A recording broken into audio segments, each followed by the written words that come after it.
Salut tout le monde, re-bienvenue sur ma chaîne YouTube et un autre vidéo tutoriel. Aujourd'hui, on va parler de proxy. En fait, je vais vous montrer tout ce qu'il y a à savoir par rapport au proxy dans le logiciel DaVinci Resolve 18. Maintenant, pourquoi est-ce qu'on veut générer des proxys? Transformer nos plans, nos enregistrements, nos vidéos en proxy. La raison est super simple. Un, ça va clairement augmenter votre vitesse d'exécution, votre workflow, votre momentum en tant que créateur, en tant que monteur de vidéos. La raison numéro 2, c'est que si vous avez un ordinateur de l'âge de pierre, un bon vieux dinosaure, mais c'est sûr que si vous avez des plans enregistrés en 4K, vous allez avoir de la misère. Mais je vous le dis, le vidéo d'aujourd'hui, il est fait pour vous. Ça va clairement rendre la job de votre dinosaure plus facile. La raison numéro 3, c'est parce qu'un coup qu'on a généré des médias proxy, on est capable de partager ces proxys-là avec d'autres monteurs-monteuses qui travaillent sur le même projet que nous. Donc, ça augmente le workflow de tout le monde, ça facilite la tâche de tout le monde. Fait que sans plus tarder, on saute dans le logiciel DaVinci Resolve puis on va regarder comment faire ces proxys-là. Donc, bienvenue dans le logiciel DaVinci Resolve. J'utilise la version Studio 18.5. C'est une version qui est en essai, donc la version public beta. Donc, quand je débute un projet, j'aime aller ajuster certains paramètres reliés à mes proxys.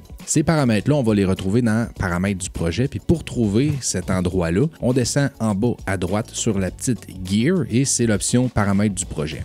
On ouvre cette option-là et on est accueilli avec ce sous-menu-là. Donc, on va jouer dans l'option configuration du projet et on va descendre en bas à médias optimisés et rendus. On va jouer avec les deux premiers paramètres, donc résolution des médias proxy et format des médias proxy. Le premier, c'est la résolution.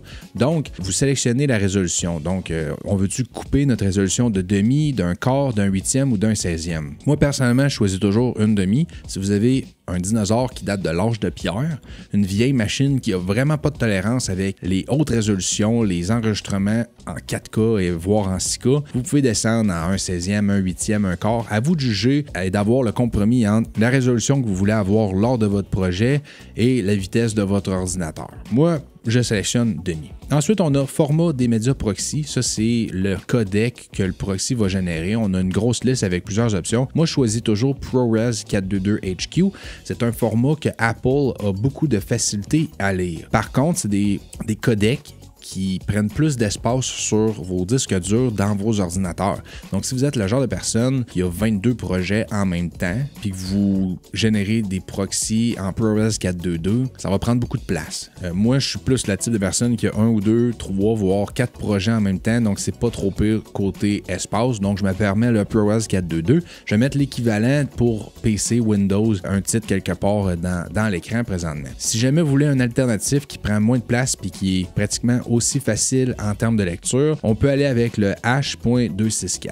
Moi, je vais choisir ProRes 422 HQ. Ensuite de ça, on a terminé avec ces deux paramètres-là. On s'en va en bas à dossier de travail et on a emplacement de génération du proxy. Donc, quand on crée un proxy, ce proxy-là n'a pas le choix d'être entreposé à quelque part dans notre ordinateur. Mais ici, c'est l'endroit où on va décider où nos proxys sont entreposés. Donc, avant de débuter un projet, je crée toujours un dossier nommé proxy avec le nom de ce projet-là. Je m'en vais à parcourir et ensuite on sélectionne l'endroit de mes proxys selon le bon dossier. Un coup que c'est fait, on s'en va appuyer sur enregistrer. Moi, vu que j'ai déjà réglé mes paramètres, je vais appuyer sur annuler. Maintenant, on a la première étape de fait qui est, on a décidé la résolution, on a décidé le codec et on sait aussi l'emplacement de tous les paramètres reliés à nos proxys. Maintenant, il nous reste à générer les proxys. Pour faire ça, moi, je m'en vais faire ça dans la première onglet, l'onglet de médias. On ouvre notre bibliothèque de médias et ici, j'ai mon plan. Si vous voulez voir exactement comme moi présentement, ici on a trois options. Fait qu'on a soit une option, on voit l'image. On a un peu d'informations avec l'image. Moi, je vous suggère pour ça d'avoir la troisième qui est vraiment 100% de l'information. Donc, présentement, on voit proxy. Si vous ne voyez pas proxy, appuyez sur le clic droit. Et vous allez avoir proxy juste ici. Normalement, dans bleu, il vient non coché. Donc, assurez-vous qu'il est coché. Clique à droite. Donc, on voit ici proxy none. Ça veut dire que mon plan, présentement, n'a pas de proxy de générer pour ce plan-là. C'est le full plan en résolution 3840 par 2160. Maintenant, pour générer un proxy, on va appuyer le clic droite. On va monter à générer un média proxy. On appuie et on va avoir un temps d'attente. Un coup que le temps d'attente va être terminé, notre plan va être en proxy. Puis je vais vous montrer comment le savoir. Donc, un coup que notre média a été généré en proxy. On va le voir. Ici, notre icône a changé. On est rendu avec un appareil photo puis une petite bande de film. Fait que ça, c'est l'icône qu'on va voir quand on a un média proxy de générer.